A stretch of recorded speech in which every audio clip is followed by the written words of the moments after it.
Hello friends, I am Siddharth Mehta. In this lecture we will study the Hamming code. Okay, in last lecture we studied the error correcting code and one is parity code. Okay, so in that lecture we studied a parity code used to error detection and correction. In this lecture we will study the Hamming code.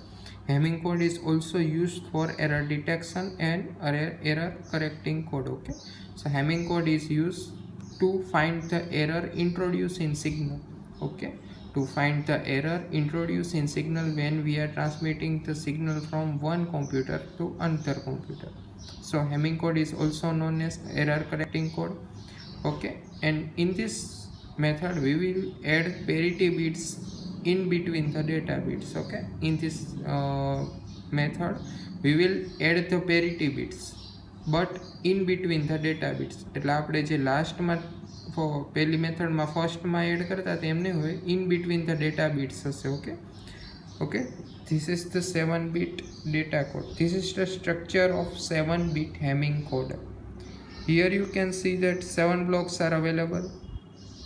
This is the position 1 2 3 4 5 6 7. Okay, so this is the 7-bit Hamming code. In 7-bit Hamming code you can see that this is represent its position 1 to 7. Now I have to use some of these blocks as the parity bit. એટલે મારે આમાંથી અમુક block છે એનું parity bit તરીકે use કરવાનો છે. Okay, અને બાકીના જે રિમેઇનિંગ હશે જે બ્લોક એનો આપણે ડેટા ટ્રાન્સફર માટે યુઝ કરશું. So we have to find which of following block must be used as parity bit. એટલે કે આ બ્લોકમાંથી કયા બ્લોક્સનો યુઝ આપણે પેરિટી બીટમાં યુઝ કરશો. અહીંયા તમે નીચે સ્ટ્રક્ચર જોશો તો I represent it that this is P1, this is P2, this is D3, this is P4, D5, D6 and D7. Here you can see that P1, P2 and P4 are parity bits. Okay, P1, P2 and P4 are parity bits. Parity bits are additional bits that are introduced by us. The P1, P2, P4 હશે એ information નહીં content કરતા, એ additional block છે error find કરવા જે આપણે introduce કર્યા. And remaining D3, D5, D6 and D7 are data bits. Okay, which are transmitting useful data from one PC to another PC. So we have to decide that at which place we will add the parity bits. Here you can see that I add the parity bits at position 1, 2 and 4, not at 3. Okay, so first you have to know that how we will find this position of parity bits. Okay, so it has simple rule. You have to put parity bits at position 2 raised to n. 2 raised to n is formula. Okay, so you have to find the parity bits position by using formula 2 raised to n. 2 raised to n ઉપરથી તમે આ ક્યાં parity bits add કરવા, okay, એને find કરી શકો. n is start from 0 1 2 3 up to n. Okay, so first of all start from 0, 2 raised to 0. Okay, so 2 raised to 0 means 2 raised to 0 means 1. This formula represent the position of parity bit. એટલે આનો જે answer આવે એ જે દેખાડે એ position ઉપર આપણે parity bit place કરવાનો. Okay, so first of all n raised to 0, so 2 raised to 0, so 1. So I have to put parity bit at first position. So here I put P1. Okay, then put n equal to 1. So if you are putting n equal to 1 then it will become 2. So again I have to put parity bit at place 2. So it is represented at place 2. This is known as P1, this is known as P2. Then I will put n as a 2. For n as a 2, 2 raised to 2, so 4. Then so I have to put parity bit at 4. So this is P4. Okay, then again I have to put 2 raised to 3, so it means 8. So I have to put parity bit at position 8. But here you can see that this is the 7-bit code, so 8 position is not available. Why? Because this is 7-bit code. So I have to use these first 3 parity bits to transfer the data P1, P2 and P4. 8-bit નથી એટલે આપણે આમાં P8 નો use નહીં કરીએ તો કેટલા bit છે તો કે 4. So we will use these 4 bits as a parity bit. The P1, P2, P4. Okay, આ પ્લેસ બ્લોક થઈ ગયા. This will fill by us. Okay, D3, D5, D6, D7. It represents the data bits and it is taken as information. એટલે આને કેમ fill કરવાના? તો કે according to information, but this will fill by us. Okay, this is the example of 7-bit code. I also explain the diagram of 15-bit Hamming code. Okay, here you can see that this is the 15-bit Hamming code. So start from 1 to 50. Okay, first of all you have to decide the position of parity bit in 15-bit Hamming code. તો તમારે પહેલા આમાંથી parity બીટની position find કરી લેવાની, પછી રિમેઇનિંગ જે bit વધે એમાં યુઝફુલ ડેટા ટ્રાન્સફર કરવાનો. Okay, so same formula 2n, put n equal to 0. Okay, so 2 so 1, so 1 place will taken as a parity bit. Then put n equal to 1, 2, so second place will also taken as parity bit. Then fourth, so fourth place will also taken as a parity bit. Then put 3, so 2 means 8, so 8 position also taken as a parity bit. Then again put 4, 2 means 16, but here you can see that this is the 15-bit Hamming code, so 16 position is not allowed. So you have to stop this calculation. Okay, and you will use P2, P3, P4 and P8 as a parity bits. આ Hamming કોડમાં આપણે parity બીટનું position find કરી. Okay, રિમેઇનિંગ જે blocks છે એમાં આપણે જે ડેટા ઇમ્પોર્ટન્ટ ડેટા ટ્રાન્સફર કરવાનો એનાથી ફિલ કરવાના. જે પેરિટી બીટ્સ છે એ આપણે ફિલ કરવાના છે. Okay, V have two place 0 or 1. Binary સિસ્ટમમાં ટ્રાન્સફોર્મેશન કરવાનું છે એટલે આપણે P1, P2, P4 અને P8માં કાં 0 પ્લેસ કરશું કાં 1 પ્લેસ કરશું. ઓકે, હવે નેક્સ્ટ આપણે 0 અને 1માંથી કયો ડિજિટ પ્લેસ કરવો એ સ્ટડી કરીએ. ઓકે, આ પોઝિશન સ્ટડી કરી કેમ ફાઇન્ડ કરવી, હવે આપણે 0 કે 1 ફાઇન્ડ કેમ પ્લેસ કરવું એ ફાઇન્ડ કરશું. To find the P1, P2, P4, P8 etc. value 0 or 1, you have to remember this table. Okay, this table represents the table that decides the value of parity bits. P1 bits is associated with this represent the bits position 1, 3, 5, 7. એટલે P1 bit હશે એ કોને associated હશે? તો કે first bit, third bit, fifth bit, 7 bit, 9 bit up to, બરાબર, up to the code available in Hamming code. Okay, then P2 will associated with 2, 3, 6, 7. P4 will this, P8 will this. એટલે કે આ બધી parity bit છે એ કઈ bit સાથે associated છે અથવા તો કઈ બીટને ચેક કરશે એ રિપ્રેઝન્ટ કર્યું છે. એટલે P1 બીટ હશે એ કઈ બીટને ચેક કરશે રિસીવિંગ એન્ડે? તો કે 1, 3, 5, 7. 2 કોને ચેક કરશે? તો કે 2, 3, 6, 7, 10, બરાબર, આ પોઝિશન ઉપર જે બીટ્સ હશે એને ચેક કરશે. Same P4, P8. એટલે તમે જ્યારે ફિલ કરશો 1 કે 0 મૂકવું P1, P2, P8ની જગ્યાએ, ત્યારે તમારે આ ટેબલની મસ્ટ રિક્વાયરમેન્ટ પડે. આ ટેબલ વગર ત્યાં ફિલ થાય નહીં. Okay, second thing, P1, P2, P4, P8 are adjust to 0, 1 to make even parity. અહીંયા even parity કે odd parity એ યુઝર ઉપર ડિફાઇન કરે. બરાબર, આપણે હમણાં એક્ઝામ્પલ લેશું ત્યાં even parityનું એક્ઝામ્પલ લેશું. અહીંયા odd parity હોય તો એ રીતના ફિલ કરો. But this table is most important. You have to know that this P1 is associated with this bits, P2 is associated with this bits. Okay, now we will take one example to clear more this Hamming. Okay, this is example. Encode data 1101 into 7-bit even parity Hamming code. Important terms are 1101. This is the informative data which have to be transferred. Second one is we have to construct Hamming code of 7 bits, and third one is we have to make for its even parity. Okay, this is useful data. We have to use Hamming code of 7-bit, and third one is we have to make for even parity. Okay, so first of all you know that you have to set 7-bit Hamming code. So construct this table, represent 1, 2, 3, 4, 5 up to 7. Okay, એટલે આ થઈ ગયું 7-bit નો Hamming code થઈ ગયો. Okay, place here 1, 2, 3, 4, 5, 6, 7 its position.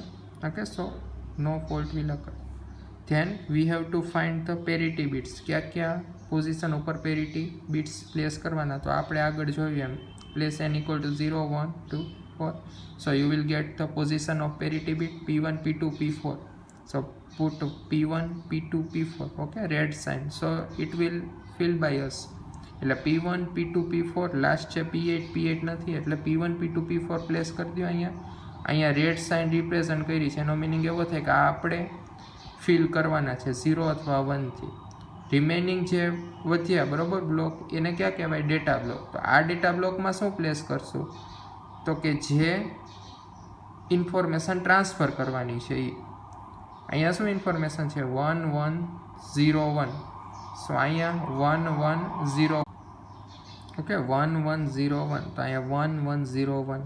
Okay આ જે data bit છે એ અહીંયા પ્લેસ કરી દીધા 1101. એ ક્યાં કર્યા? તો કે પેરિટી બીટ સિવાયના બીટથી. આ ફર્સ્ટ બીટ છે તો અહીંયા, સેકન્ડ બીટ છે તો અહીંયા, થર્ડ ફોર્થ, એટલે આવી રીતના બરાબર. આટલું થઈ ગયું. Okay this is the step 1. Okay we set the 7-bit hamming code with its parity bits. હવે આપણે P1 P2 P4 માં 0 પ્લેસ કરવું કે 1 પ્લેસ કરવું એ સ્ટડી કરવાનું છે. Okay so step 2 is first of all we will start from P1. Okay so second step is set P1. Okay હવે આપણે રકમમાં કીધું we have to set for E1 parity. Okay E1 parity માટે set કરવાનું છે. હવે set P1 કરો ત્યારે તમને પેલું ટેબલ રિપ્રેઝન્ટ કર્યું હતું એની ઉપરથી ખબર હોવી જોઈએ કે which bits are associated with P1. Okay so we will again okay this is their table. P1 bit is associated with 13579 up to. Okay so in our coding system 1357 bit are available, so put P1 equal to 1357. so P1 will check 1357 એટલે આમાંથી આ ફરીથી draw કરવાનું, એમાંથી 1357 अच्छा नीचे arrow કર્યા છે એ P1 બીટ સાથે એસોસિએટેડ છે બરાબર. P1 સાથે ક્યાં છે? 1357. so this is P1, it is associated with 1357 બરાબર. ઓકે આ રિમેનિંગ ઉપર ડેટા આપણે પ્લેસ કરી દીધા. ઓકે એક આ પ્લેસ ફિલ કરવાનું છે, રિમેનિંગ તો ફિલ છે જ ઇન્ફોર્મેશન ડેટાથી. ઓકે કઈ રીતના ફિલ કરવાનું? So we have to make as E1 parity. એટલે આપણું આ જે સિગ્નલ છે એ કેવું થવું જોઈએ? E1 parity. E1 parity means number of once કેટલા હોવા જોઈએ? તો કે E1. ઓકે હવે અહીં જુઓ, અહીંયા છે 1, અહીંયા છે 0, અહીંયા છે 1. આ પ્લેસ કરવાનું છે. તો અહીંયા નંબર ઓફ 1 કેટલા છે? 2. એટલે ઓલરેડી E1 છે. હવે જો અહીંયા પ્લેસ 1 કરીએ તો આ કેવું થઈ જાય? ઓડ થઈ જાય. So we have to put 0 here. એટલે આપણે અહીંયા P1 ની જગ્યાએ શું મૂકશું? 0 પુટ કરશું. ઓકે ખબર પડી? અહીંયા 1 1 છે એટલે E1 ઓલરેડી છે પેરિટી, એટલે અહીંયા 1 મૂકવાની નથી. જો અહીંયા 1 મૂકશું તો ઓડ થઈ જશે, બટ આપણે સેટ કરવાનું છે E1 પેરિટી માટે. So we will put 0 as a P. Okay so 0 P1 ની વેલ્યુ આપણે ફાઇન્ડ કરી નાખીએ. હવે સેમ P2 માટે અગેન પહેલા ટેબલમાંથી જોઈ લેજો બરાબર. P2 bit is associated with bit 2367. Again Hamming code લખ્યો બરાબર. આ ફિલ થઈ ગયું આગળથી. P2 કોની સાથે એસોસિએટેડ છે? તો કે બીટ 2 3 6 અને 7. તો એને નીચે રિપ્રેઝન્ટ કરવાનું બરાબર. This is 111. V have to make P2. Okay so we have to make for even parity. so here number of 1 is odd, so I have to put 1 to make it even. so this is P2. okay again we will find the value of P4. okay P4 is associated with bit 4 5 6 7 12. okay આ fill થઈ ગયા. P4 કોની સાથે છે? તો કે 4 5 6 7. again we have to make for even parity 110, so I have to put it 0 to make it even. okay so this will fill by 0. so at last you all P1 P2 P4 જે છે એ તમે position fill કરી નાખી. Remaining તો so you get the complete Hamming code. Okay આમાં જે Hamming code છે એમાં તમે જોઈ શકો છો રેડ સાઇન છે એ પેરિટી બીટ્સ છે P1 P2 and P4. Okay and remaining data છે 1101 છે, બ્લુ સાઇન છે. સો આપણે જે ઇન્ફોર્મેશન ટ્રાન્સફર કરવાની હતી એ ખાલી હતી 1101, but we transfer the information in 7-bit form. અહીં તમે જોઈ શકો છો કે પેરિટી બીટ છે આપણે વચ્ચે એડ કર્યા છે બરાબર. સો this is the Hamming code. Okay Hamming code is use for data transfer from primary or one computer to another computer.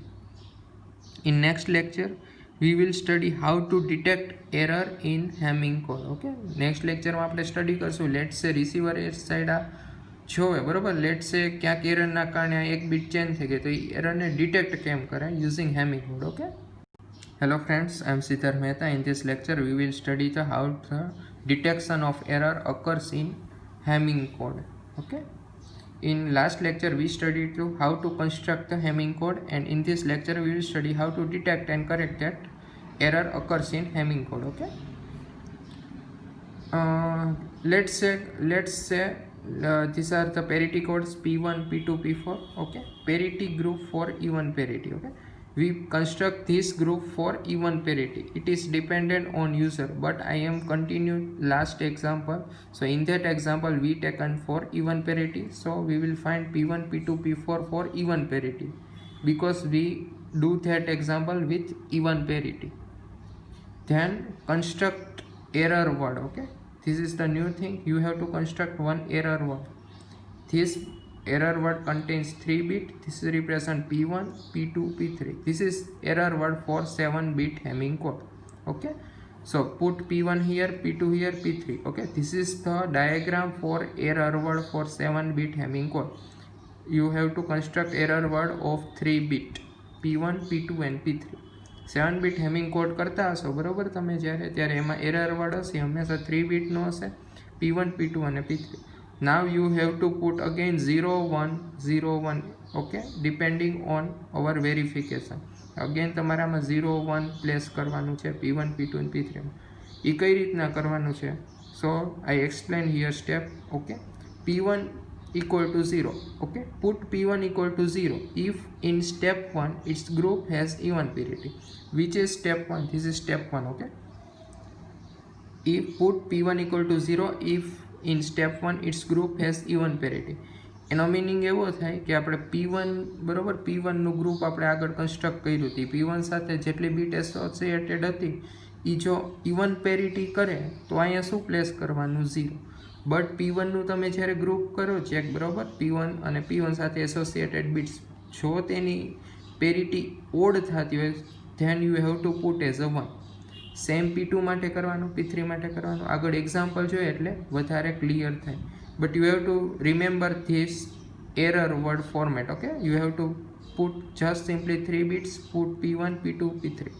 હવે આપણામાં 0 પ્લેસ કરવાનો કે 1 પ્લેસ કરવાનો એ ફાઇન્ડ કરવાનું છે. Okay, this is the example. Find the error in receiving code. Okay, this is the example one. આગળ જે આપણે એક્ઝામ્પલ જોયું લાસ્ટ લેક્ચરમાં એ જ એક્ઝામ્પલ છે એમાં મેં ઇન્ટ્રોડ્યુસ કરી છે એક એરર. ઓકે, આપણે જે એક્ઝામ્પલ જોયું હતું લાસ્ટ લેક્ચર છે એમાં હેમિંગ કોડ સેટ કર્યો તો એમાં કોડ આવો હતો 1, 1, અહીંયા હતું 0, અહીંયા 0, 1, 1, 0. એટલે એનો મિનિંગ એવો થાય આપણે જે હેમિંગ કોડ કન્સ્ટ્રક્ટ કર્યો તો અહીંયા શું હતું 0. બટ મેં આમાં ઇન્ટ્રોડ્યુસ એરર કરી એટલે કે 0ની બદલે શું પુટ કર્યું 1. એનો મિનિંગ એવો થાય કે આ જે મારો કોડ છે બરાબર હેમિંગ કોડ એ જ્યારે રિસીવિંગ એન્ડ સાઇડ સાથે સેન્ડ થશે બરાબર રિસીવ થશે રિસીવિંગ એન્ડ સાઇડ ત્યારે આ 0ની બદલે 1 થઈ ગયું છે. એનો મિનિંગ એવો થશે કે મારું જે સેકન્ડ કોમ્પ્યુટર હશે એ એરર ડિટેક્ટ કરશે. હવે આપણે આ એરર ડિટેક્ટ કરવાની છે કે અહીંયા 0ની બદલે 1 થઈ ગયું છે. હું તમને પહેલાં કહી દઉં આપણે યુઝિંગ હેમિંગ કોડ ડિટેક્ટ કરશું બરાબર 5th પોઝિશન ઉપર એરર છે ડિટેક્ટ કરશું. આ ઇનકરેક્ટ બીટ છે એ મેં તમને પહેલાંથી ઇન્ફોર્મ કરી દીધું છે બરાબર. તમે જો એક્ઝામ્પલ કરતા હોય તો તમને લાસ્ટમાં ખબર પડે કે ઇનકરેક્ટ બીટ છે. Okay, so we have to find. Okay, આપણે આગળ જેમ કીધું એમ ચેક P1. ઓકે, આપણે એક વર્ડ કન્સ્ટ્રક્ટ કરવાનો છે એરર વર્ડ હતો બરાબર એ આપણે કીધું હતું એમ. કયો હતો તો કે P1, P2 અને P4. હવે પહેલાં શું કરવાનું તો કે P1નું ગ્રુપ ચેક કરવાનું, P2નું ગ્રુપ ચેક કરવાનું, P4નું ચેક કરવાનું બરાબર. ઓકે, ચેક P1 ગ્રુપ સાથે કયા કયા બીટ એસોસિએટેડ હતા તો કે 1, 3, 5, 7. આ બીટ એસોસિએટેડ છે. આ બીટ ક્યાંથી ખબર પડે? પહેલું જે લાસ્ટ લેક્ચરમાં આપણે ટેબલ રિપ્રેઝન્ટ કર્યું હતું એ જ છે બરાબર. જેની આધારે આપણે P1, 1, 0 મૂકતા હતા એ જ છે બરાબર. તો P1 group is associated with 1, 3, 5, 7 bit. એટલે આપણું જે કોડ છે એમાંથી 1, 3, 5 અને 7 બીટ લેવાની. તો 1, 3, 5, 7 બીટ કઈ છે તો કે P1, D3, D5 અને D7. એની સાથે જે કોડ એસોસિએટેડ છે એ મેં લખ્યા છે બરાબર. ઓકે, આ જે એક્ઝામ્પલ હતું એને આપણે ઇવન પેરિટી માટે ચેક કર્યું હતું. એનો મિનિંગ એવો થાય કે આ ગ્રુપ હશે બરાબર એ ઇવન પેરિટી વાળું થવું જોઈએ. Okay, but here you can see that number of 1 are odd. So this is for odd parity. આપણે આગળ કીધું તો એમ ઓડ પેરિટીનો મિનિંગ એવો થાય કે સિગ્નલમાં કંઈક એરર ઇન્ટ્રોડ્યુસ થઈ છે Why? Because we have set for even parity. Okay, so put p1 as a 1. આગળ જોયું તો એમ જો એરર હોય તો 1 મૂકવાનું, એરર ન હોય તો 0 હોય. અહીંયા ઓડ પેરિટી થયો, આપણે સેટ કર્યું તો કોની માટે? ઇવન પેરિટી માટે. Okay, so we have to put p1 as a 1. એટલે આ જે ટેબલ હતો એમાં p1 ની બદલે શું મૂકશું? 1. જો એરર ન હોય, ઇવન જ પેરિટી હોત તો અહીંયા 0 મૂકત. Okay, again we will check for p2 group. Okay, this is p2 group. Associated bits are here. So 2 3 6 7. Again પેલો જે ડાયાગ્રામ હતો બરોબર કયો આપણો હેમિંગ કોડ, એમાંથી 2 3 6 7 બીટ લખવાની અલગથી, એ આપણે લખી 2 3 6 7. Again you can see that number of ones are 4, so it has even parity. બરોબર, આમાં જો even parity થી p2 ગ્રુપને, અને આપણે સેટ કોની માટે કરી હતી? even parity માટે જ. નો મિનિંગ શું થાય? No error is occur. So put p2 as a 0. Error ન હોય તો p2 શું પ્લેસ કરવાનું? 0. again we will check it for p3. okay, sorry, p4 group. okay, so p4 group associated with these bits. again આ કોડમાંથી જોવાનું બરોબર. so 1 1 1 0. આમાં જોઈ શકો છો that odd parity, it means error. why? because we have set it for even parity. So put p4 as a 1. એનો meaning એવો થાય કે એરર હોય ત્યારે એની વેલ્યુ 1 મૂકવાની, એરર ન હોય તો એ બીટની વેલ્યુ 0 મૂકવાની. ઓકે, સેકન્ડ થિંગ છે આપણે અહીંયા ઓડ પેરિટી માટે ચેક કરીએ છીએ બરાબર. ઓડ પેરિટી એટલે આપણે એમ કહીએ છીએ એરર. ઇવન પેરિટી એટલે આપણે એમ કહીએ છીએ એરર નથી. એ ક્યાંથી ફિક્સ થાય? તો આપણે જે આગળ એક્ઝામ્પલ કર્યો તો લાસ્ટ લેક્ચરમાં, એ જ કન્ટિન્યુ કર્યો છે. એટલે આપણે જ્યારે ટ્રાન્સમિટ કરીએ સિગ્નલ ત્યારે આપણને ખબર હોય કે આપણું સિગ્નલ ઇવન પેરિટી માટે સેટ કર્યું છે કે ઓડ પેરિટી માટે સેટ કર્યું છે. આપણું જે સિગ્નલ હતું આપણે કોની માટે સેટ કર્યું હતું? ઇવન પેરિટી માટે. એટલા માટે ઓડ આવે તો એને એરર કહેવાય, ઇવન આવે તો ન કહેવાય. Okay, so p4 equal to 1 એટલે આપણને p1 p2 ને p4 ની વેલ્યુ મળી ગઈ. Now make error word. Okay, you know the diagram p1 p2 p4. Put p1 1 p0 p1. આ ક્યાંથી ફાઇન્ડ કર્યું? તો આગળના જે 3 સ્ટેપ હતા એ. Okay, now this is one binary word. You can see that this is one binary word 1 0 1. simply convert into the decimal, so it will become as a 5 in decimal. okay, so this 5 represent that you have 5th bit code has error. આ જે answer આવે એ બીટમાં code error હશે બરાબર. તો આપણો Hamming code હતો એ મેં અહીંયા પાછો રાઇટ કર્યો છે. શું હતો? તો કે આ હેમિંગ કોડ હતો. આગળ મેં તમને કીધું તો એમ આ બીટમાં મેં 0 ની બદલે 1 કર્યું તો હાથે ઇન્ટ્રોડ્યુસ કરી હતી એરર બરાબર. તો આનો આન્સર જો આવી ગયો. 5th બીટમાં શું છે? એરર છે એવું કહે છે. એટલે અહીંયા શું છે? 1. એનો મિનિંગ શું હોય? એરર હોય એટલે આમાં તો 0 1 બે જ ઓપ્શન હોય, તો અહીંયા 1 હોય. એનો મિનિંગ એવો થાય કે શું હતું? તો કે કરેક્ટ બીટમાં શું હશે? અહીંયા 0. So we can find the error. okay, so this is the Hamming code, and we construct Hamming code and also find and detect the error occurs on Hamming code and how we can find it. okay, this lecture is completed. In next lecture we will study the Boolean algebra.